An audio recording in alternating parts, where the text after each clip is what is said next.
Après de longs jours d'attente mêlés d'angoisse, les candidats au bac 2022 à Bondoukou sont enfin situés sur leur sort. Dès 14 h hier lundi, chaque candidat a pu retirer sa collante. Ils étaient nombreux à difficilement contenir leur joie et pour cause. Ils ont le bac en poche. Les mots me manquent, je ne sais pas quoi dire, les mots me manquent. C'est ma 4e année que je suis passé le bac. 4e année et je n'ai pas dit à mes parents. Mon papa et ma mère ne savent pas que j'ai passé le bac cette année. J'ai eu, et je dis merci à Dieu pour ça aussi. Merci à maman qui me soutient. Je suis admis. Il y a eu 209 points. Je félicite Dieu pour le bonheur qu'il m'a accordé cette année. Ce sont au total 1992 candidats admis au bac 2022 dans la direction régionale de l'éducation nationale et de l'alphabétisation de Bondoukou, pour 6210 élèves ayant effectivement composé à cette session, soit un taux de réussite de 32,08%, une progression au regard des 27,90% obtenus l'année dernière. Un résultat qui emplit de joie les autorités éducatives de Bondoukou. Merci aux élèves qui ont pris au sérieux leurs études, leur travail et appelé les parents à redoubler davantage d'efforts dans l'encadrement de leurs enfants afin que le Bondoukou puisse avoir des résultats meilleurs chaque année. Dans la direction régionale de l'éducation nationale et de l'alphabétisation de Bondoukou, 6407 candidats avaient été enregistrés dans 13 centres, parmi lesquels Tanda, Transua, Assuefri, Confao, Tankessé et Bondoukou avec 3339 candidats.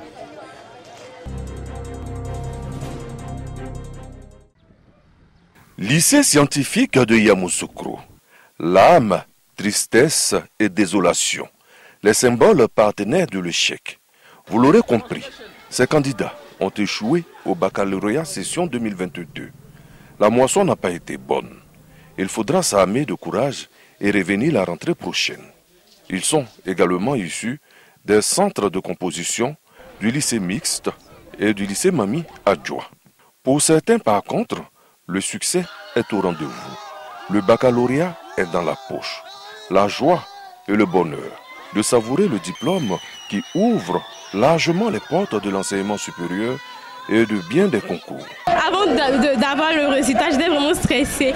Mais maintenant, je suis soulagée, je suis vraiment contente que mes efforts aient payé. Je remercie Dieu aussi. J'ai eu 262 points, c'est-à-dire la mention assez bien. C'est ma première fois. Je suis content, très content. Il n'y a pas de mots même pour exprimer ça même. Je suis vraiment contente, j'ai eu le bac, c'est avec la mention bien. Donc je suis très heureuse. Pour cette année 2022, la draine de Yamoussoukro enregistre un taux de réussite de 47,37%. C'est mieux que le 41,27% de l'année dernière et également supérieur au 30,78% sur le plan national.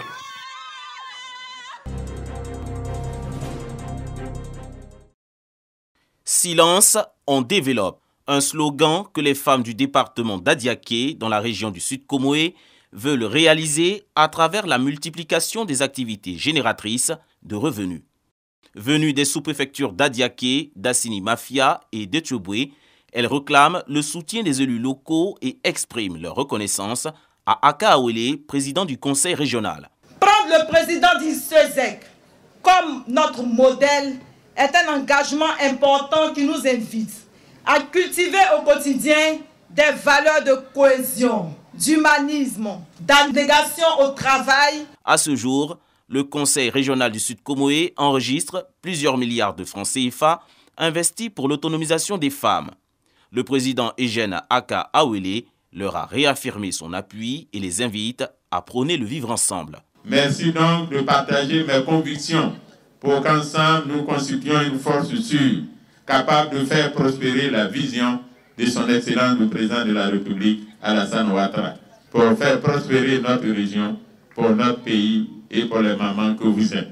Des cadeaux et numéraires ont été remis aux associations féminines et aux femmes entrepreneurs du département d'Adiaké. Pour les actions de développement et de paix qu'ils ont posées à leur niveau respectif au bénéfice de la sous-préfecture de Kononfla, ces hommes et ces femmes reçoivent la reconnaissance de leur parti, le RHDP. Ils sont au nombre de 45 à être distingués par la hiérarchie du RHDP Konofla Bazré. La récompense, une médaille, symbole de leur engagement à œuvrer pour l'émergence de Konofla.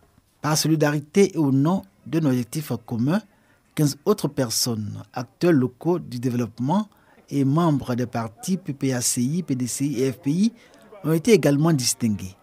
Acte que le RHDP Konofla Bazré inscrit dans une dynamique d'union pour le développement de leur sous-préfecture.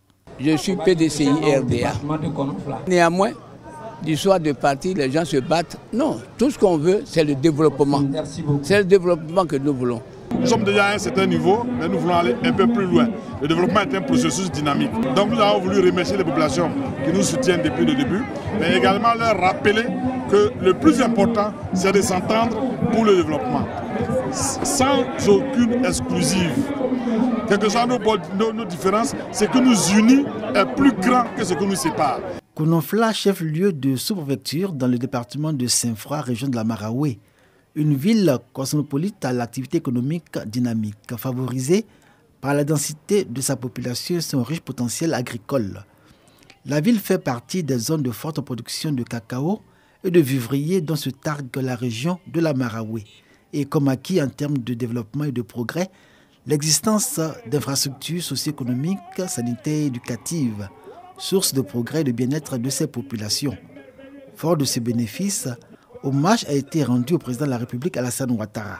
La rencontre de Konofla a aussi été l'occasion pour les populations dans leur diversité de lui exprimer encore leur reconnaissance pour la promotion d'un fils de Konofla, Bema Koulibaly, nommé au poste de directeur général du district autonome de Sassandra Maraoué.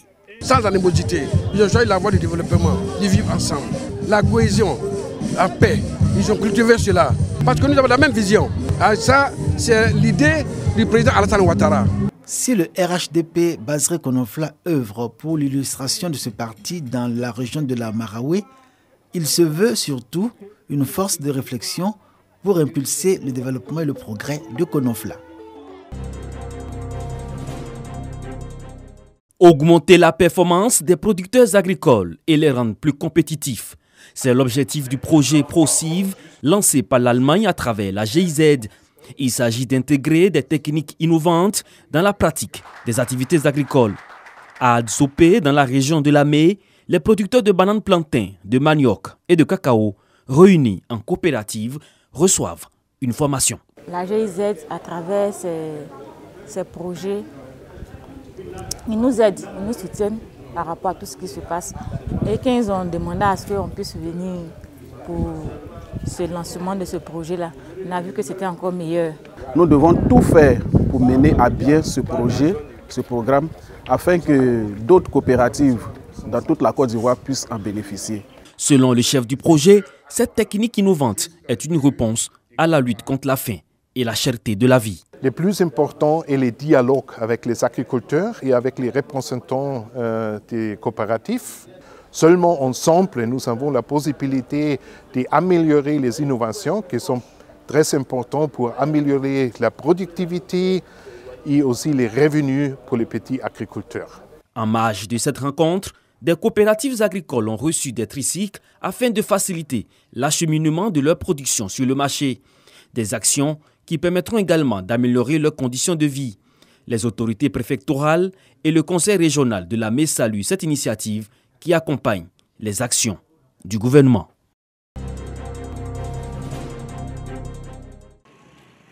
La jeunesse du département de Slimatiali, région du Poro, se veut une jeunesse responsable et engagée à promouvoir les valeurs du vivre ensemble, de la cohésion et du travail. Engagement pris à l'occasion de l'investiture du délégué départemental du Conseil national des jeunes du Côte d'Ivoire, CNJCI. Je veux rassembler toute cette jeunesse, sans distinction, autour des valeurs civiques, donc la paix, la cohésion sociale. Je sens l'union aujourd'hui au sein des cadres du département de Slimatiali. Donc nous voulons suivre les traces de ces cadres-là. Pour la paix et la cohésion dans le département de Slimatiali, toute la jeunesse s'engage pour le civisme avec le CNJCI. Thème de cette investiture, les élus et cadres saluent cet engagement qui fera de toute la région du Poro un havre de paix. Mieux, ces jeunes sont appelés à saisir les opportunités qu'offre le gouvernement pour leur insertion socio-professionnelle. Aujourd'hui, Sinématiali envoie de très bons signaux donc à l'ensemble de la Côte d'Ivoire à travers l'union que nous constatons entre les cadres de Sinématiali.